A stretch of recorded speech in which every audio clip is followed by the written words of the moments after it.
Hola, buenos días. Mi nombre es María Eugenia Acedo Tapia y soy profesora del Centro Universitario de Antequera María Inmaculada, adscrito a la Universidad de Málaga.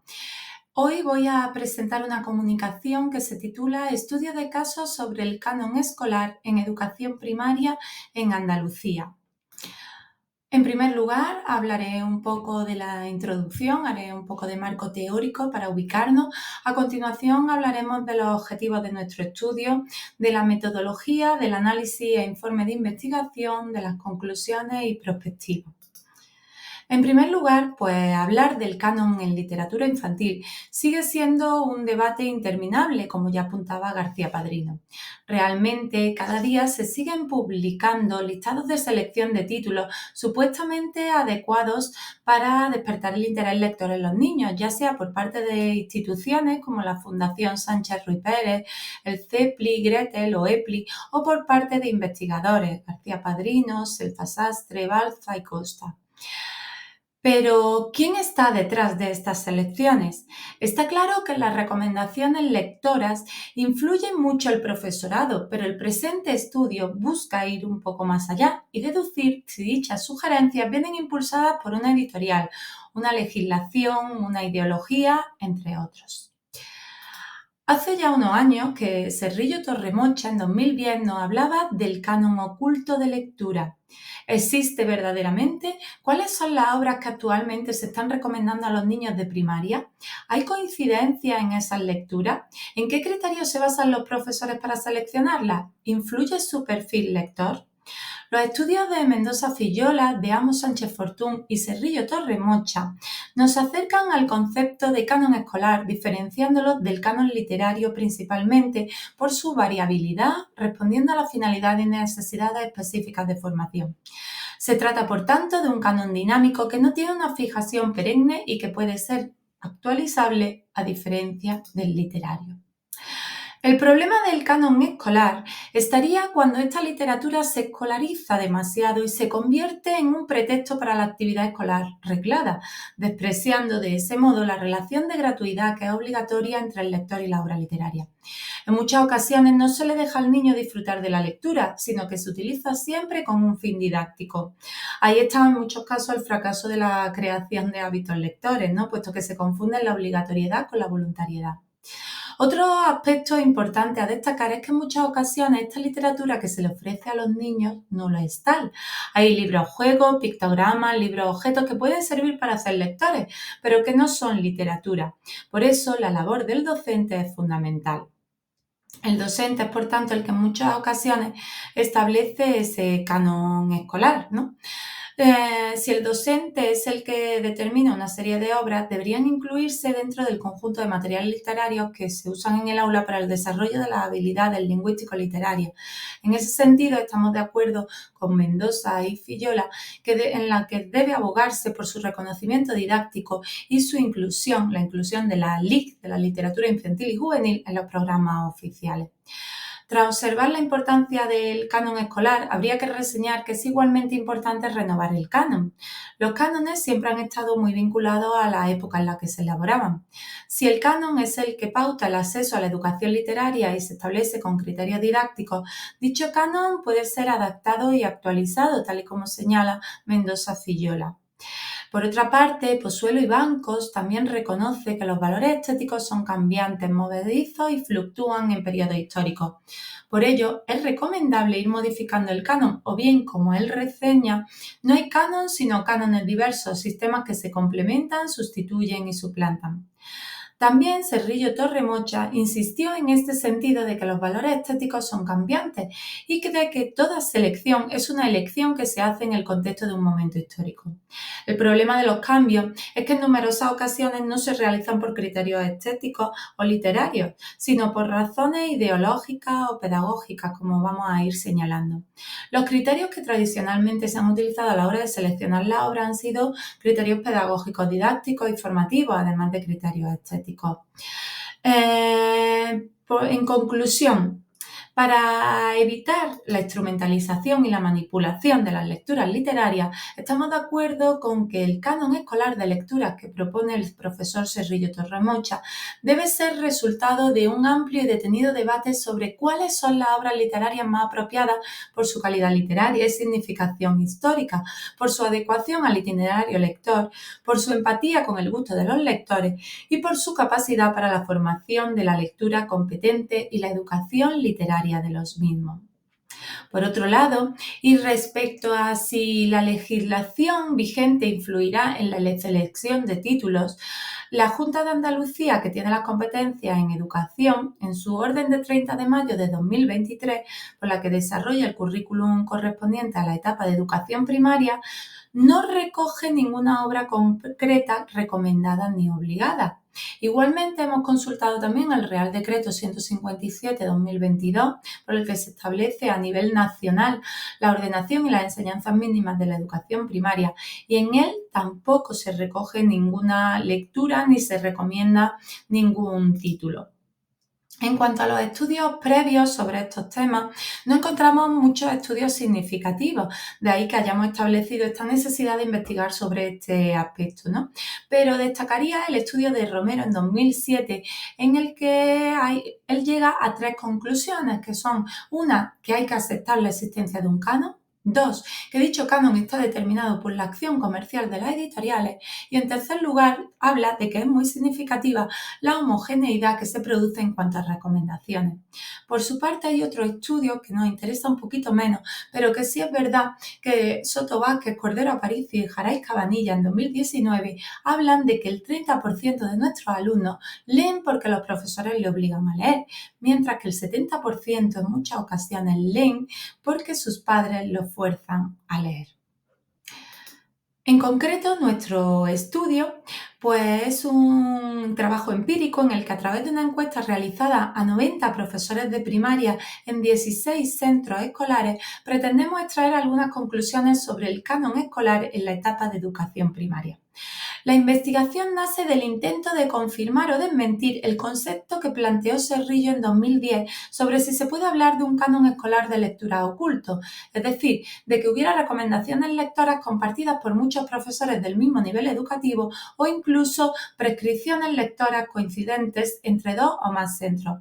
Esto guió nuestro estudio para descubrir si realmente podrían existir esas recomendaciones y, por otro lado, saber qué libros eran los más recomendados, por qué eran esos y no otros, y quién estaba detrás de esas recomendaciones. Nos centramos para ello en analizar el canon escolar en educación primaria en la comarca de Antequera. Como objetivo específico nos planteamos contrastar si existían recomendaciones comunes de lectura, establecer si hay una recomendación oculta, analizar cuáles son las lecturas que los profesores consideran adecuadas, dilucidar si esos profesores están a favor de un corpus de lectura abierto o cerrado, comprobar si las lecturas obligatorias están determinadas por el perfil lector del profesor. En cuanto a la muestra real que hemos tenido, nos llama la atención el número de participantes hombres y mujeres, puesto que de los 90 profesores ha habido 72 mujeres y 18 hombres. Es significativo que la mayor parte de los docentes en primaria son mujeres y son pocos los hombres que dan clase en esta etapa. En segundo lugar, hemos analizado la edad de los docentes, que después contrastaremos con las lecturas que recomiendan, y predominan los docentes de mayor edad. Podríamos decir que destacan dos generaciones, la de los 30-40 y de los 50-65 años. Respecto al número de profesores por curso que han contestado la encuesta, los resultados son igualitarios, puesto que se ha intentado que de cada uno de los centros contestase un profesor por curso. De todas formas, los resultados no han sido exactos. Es significativo que de primer curso es del que más profesores han contestado la encuesta, un 19%, y de quinto del que menos, un 13%. Los instrumentos con los que se ha recogido la información han sido la entrevista personal con profesores y directores, pero sobre todo una encuesta que es la que nos vamos a centrar para hacer esta investigación. Este cuestionario nace también después de observar otros estudios de este tipo, como el estudio del Grupo Lazarillo en 2008, y basándonos en el cuestionario que ellos hicieron, hemos reelaborado nuestra encuesta con la verificación del profesor Ramón Llorens de la Universidad de Alicante. En este cuestionario ha habido preguntas de todo tipo. Comenzábamos con las preguntas demográficas, después había 3 preguntas abiertas, a continuación se presentaban una serie de preguntas cerradas, ¿no? Que a continuación vamos a ir analizando cada una de ellas. La primera pregunta era: enumera los libros de lectura obligatorios y o recomendados a tus alumnos a lo largo del curso. La repetición de títulos ha sido muy escasa. De los 403 libros citados, solo 19 se repiten en 2 o 3 centros, es decir, un 4% son los que se repiten. En algunas ocasiones estos libros ni siquiera se recomiendan para el mismo curso. Aquí lo hemos puesto algunas de las obras más repetidas: Fray Perico y su Borrico, que aparece recomendado en 7 centros. Es la obra que más se repite, pero como veis, 7 centros solamente. El Cantar de Mio Cid, también en versión adaptada para los niños, Don Quijote de la Mancha, El Principito, Super Zorro, Charlie y la fábrica de chocolate. Por ello, cabe decir que la repetición de títulos no es significativa. En cuanto a la segunda pregunta, tras conocer cuáles eran las obras que recomendaban o obligaban a los alumnos a leer, se les preguntaba a los docentes qué condicionantes habían influido en la elección de dichos libros. Y ahí las respuestas quedan recogidas en este gráfico, ¿no? Destaca sobre todo el factor F, acordado en claustro, reunión de ciclo o curso, en el que coinciden un total de 47 profesores, más del 50%. En segundo lugar, el factor A, elegidos por el mismo docente, con un total de 40 profesores. Y en tercer lugar, el factor B, recomendados por la editorial con la que trabajan, con un total de 37 profesores. También destaca el factor C, recomendado por otro profesor del mismo ciclo. Y lo que es casi insignificante es la recomendación de un amigo o padre de alumno, que solo ha sido respondida afirmativamente por 3 docentes, o el impuesto por la dirección del centro, que solo ha sido en 6 casos. En cuanto al factor G, que estaba abierto a otras respuestas, solo 14 docentes han rellenado este apartado, pero sus respuestas pueden resultar significativas, ¿no? Casi todos al final coinciden o insisten en la disponibilidad y la importancia también de la biblioteca. El factor que podemos decir entonces que más influye a la hora de recomendar un libro es el del acuerdo entre los profesores que dan clase. La tercera pregunta, preguntábamos sobre todo por qué razón consideras que las obras señaladas en el apartado 1 deben ser lecturas obligatorias, y era una pregunta de tipo abierta, y aunque las respuestas han sido múltiples, ha habido mucha o una gran coincidencia, y destacan sobre todo por estar adaptadas a la edad de los alumnos, por interés y gusto del alumno, por ser obras de importancia universal, por ser obras que sirven para aprender a leer, mejorar la comprensión lectora y fluidez, por ser obras divertidas y graciosas, y por estar disponibles en el centro. En cuanto a la cuarta pregunta, en la que preguntábamos que al margen de las recomendaciones, ¿qué obras consideras que debieran ser lecturas obligatorias para el alumnado de primaria?, pues han coincidido en obras clásicas adaptadas como El Cid Campeador, El Lazarillo de Tormes, autores como Federico García Lorca, Gloria Fuertes, o obras de literatura infantil y juvenil como Mujercita o El niño con el pijama de rayas. En cuanto a la quinta pregunta, que preguntábamos si era partidario de un corpus de lectura abierto para que elija el alumnado o cerrado sugerido por el docente, hay una gran mayoría que están de acuerdo en el que el corpus debe ser abierto. En cuanto a la sexta pregunta, que era la del perfil lector del profesor, ha sido quizá la pregunta que más trabajo ha costado que contesten los profesores. Muchos docentes al leer esta pregunta no querían contestarlo, y nos resulta curioso que a los maestros pues les sea incómodo responder sobre sus hábitos lectores en general. Podemos resumir con que a nivel general nos encontramos con docentes a los que les gusta leer y les gusta la literatura, aunque también les gustaría tener más tiempo para leer, que quieren formarse en literatura infantil y juvenil para poder recomendar bien a sus alumnos, pero que no dedican mucho tiempo o no tienen tiempo para leer esos libros de literatura infantil y juvenil, para visitar una biblioteca o incluso para hablar con sus amigos de literatura. En cuanto a la correlación de variables, es verdad que no hay nada muy llamativo, aunque sea significativo, que los docentes más jóvenes se dejan llevar más por las recomendaciones de las editoriales. En conclusión, no existen recomendaciones comunes de lectura, salvo alguna cosa. No existe, por tanto, un canon oculto, solo un factor influyente, las editoriales. Los profesores coinciden en las lecturas que consideran adecuadas, pero priorizan la accesibilidad a la obra antes que su calidad. Los profesores están a favor de un corpus de lectura abierto y no existen diferencias significativas entre las lecturas que recomiendan aquellos profesores más lectores y entre las que recomiendan los que menos leen. Por tanto, hemos llegado a la conclusión de que no existe un canon oculto en la comarca de Antequera. Otra cuestión, y nos abre otras perspectivas, sería a estudiar qué criterios están predominando en las lecturas de nuestros alumnos, si están leyendo obras de calidad literaria, si son obras que le abran a la imaginación, la fantasía y que les fomenten el gusto por la lectura, o si los planes de formación de profesorado están incluyendo correctamente la formación en literatura infantil y juvenil.